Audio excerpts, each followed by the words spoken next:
Okay, we're going to go at this from here. Pry this little trim piece off. Ta-da. Here's the box we want to remove, so we have to get into this from the other side.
One under here.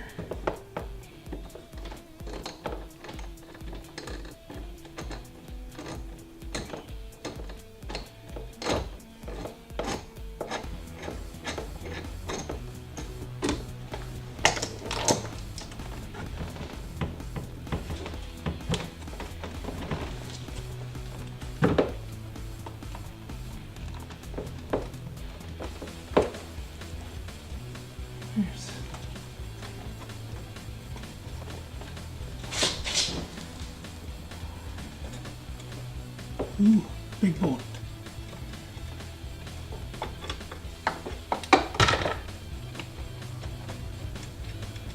So there was 3 7mm bolts that you could easily see and get to, and 1 10mm bolt up underneath on the cross bracket.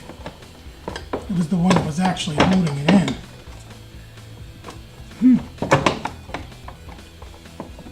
Wonder if I have to take the rest of this out.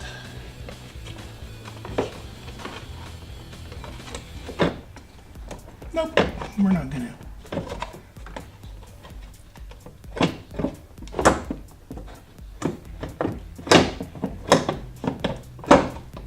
Now it's like a puzzle piece.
There we go.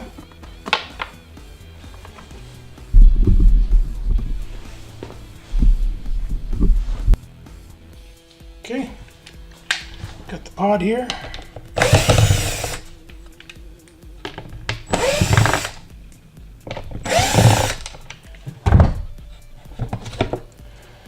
one speaker.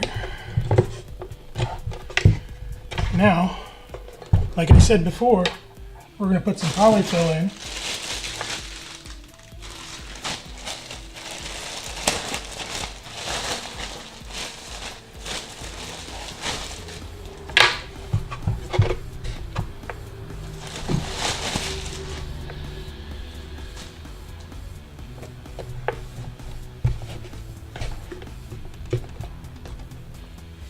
See how I measured that? I didn't.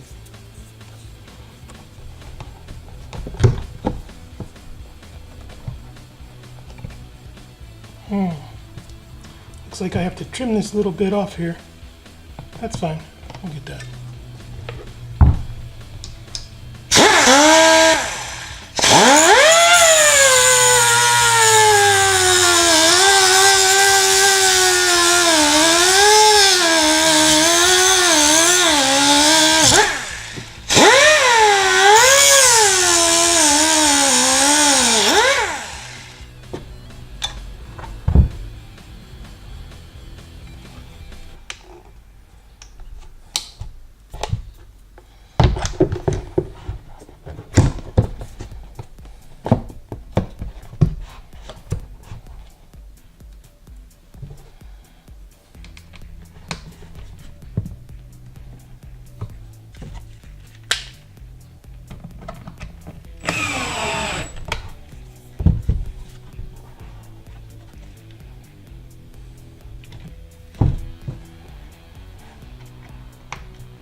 There we go.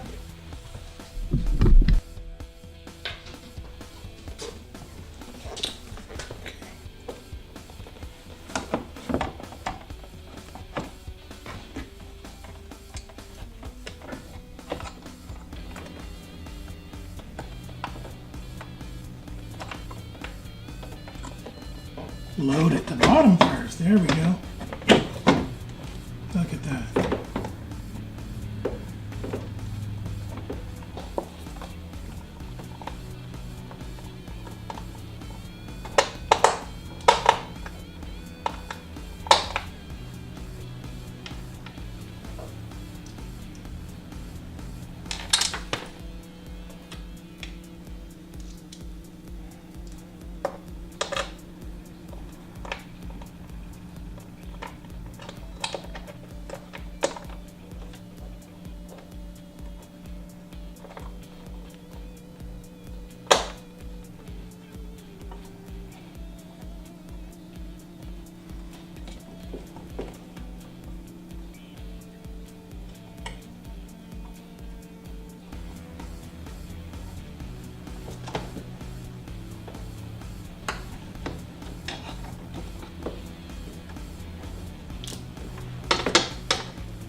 Yeah, you might want to loosen up the 7mm bolts on the side as you reinstall so that you can line up this 10mm bolt on the bottom. I couldn't really find it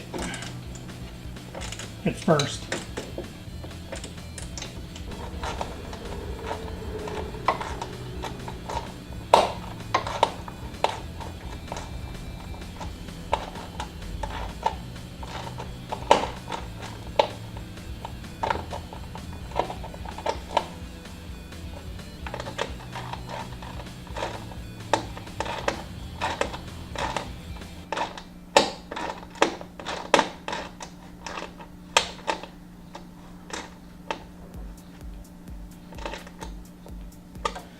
There we go. The speaker's back in. I'm just going to go ahead and button the rest of this dash up. Just reverse everything you did before. Okay, once again on this side, we have to take off this trim panel on the outside. Simple as putting a screwdriver in there. It looks exactly as the opposite. Yeah, exactly, but the opposite. Doesn't make any sense, does it? All right, then we take our glove box out. And it's very similar. 7mm on the outside.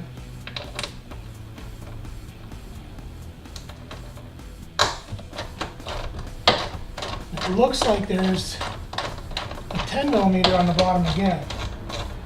But instead, if I remember correctly, everybody says these come out through the glove box hole,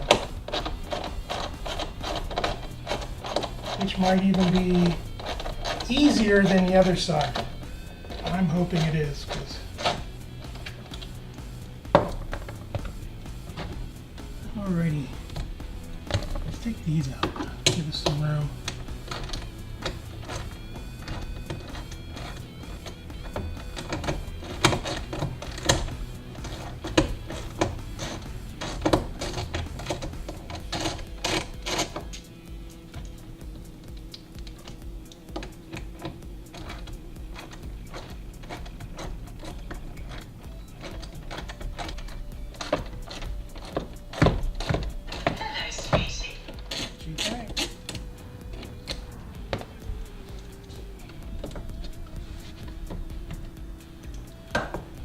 One down in this corner, just the opposite of the other side.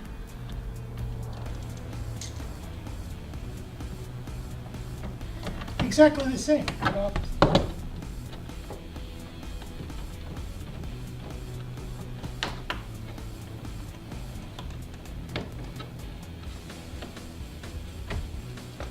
So far, that's 2 7mm on the speaker box. 3 7mm across the front. Did I take that one out? Yes, I did. So now, I'm going to pull that out of the way, and I've got a 10mm here on the bottom of this bracket again.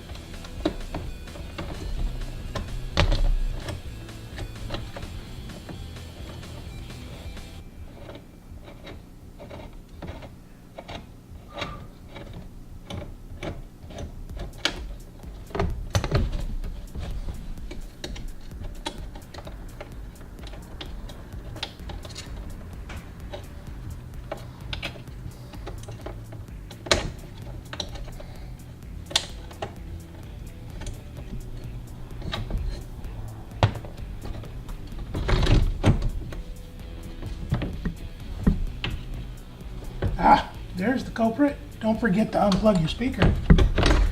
Wow, that was so much easier. So much easier. I suggest starting with the passenger side because it's so much easier to get out and you really figure out where the screws are. Because all you got to do is flip the image in your head and you've got the other side. Okay, here we go again.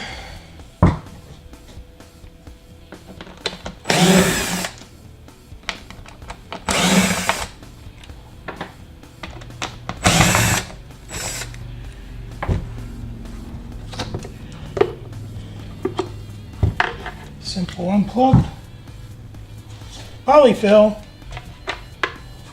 Don't forget, if you steal this from your wife, you have to replace it. Or trade it for work on her Jeep, which I'm hopefully doing.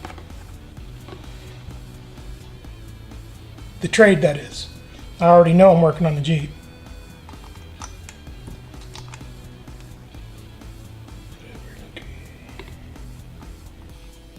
Get it plugged in and set in place.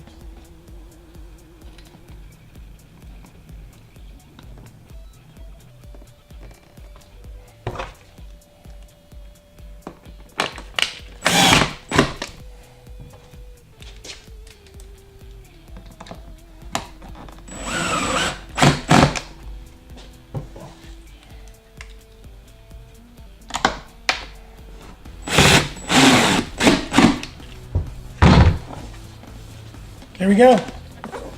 Now you just reverse the process, put it back in, and we'll see how it sounds.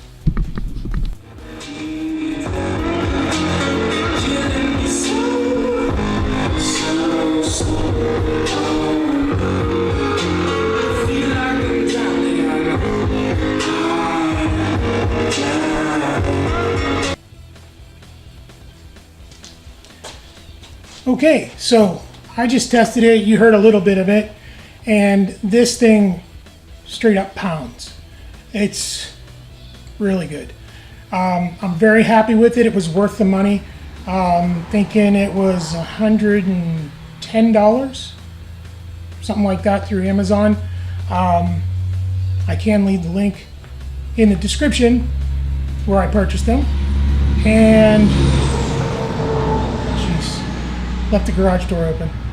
Anyhow, I was thinking about maybe building a subwoofer for this and putting it on a tailgate, but I really don't think the space is going to be worth that much. I don't listen to the pounding music. I think an under seat kicker box is what's going to come up next for this. And if it's not enough, I will just simply pass it on to the wife's Jeep, which is coming up next.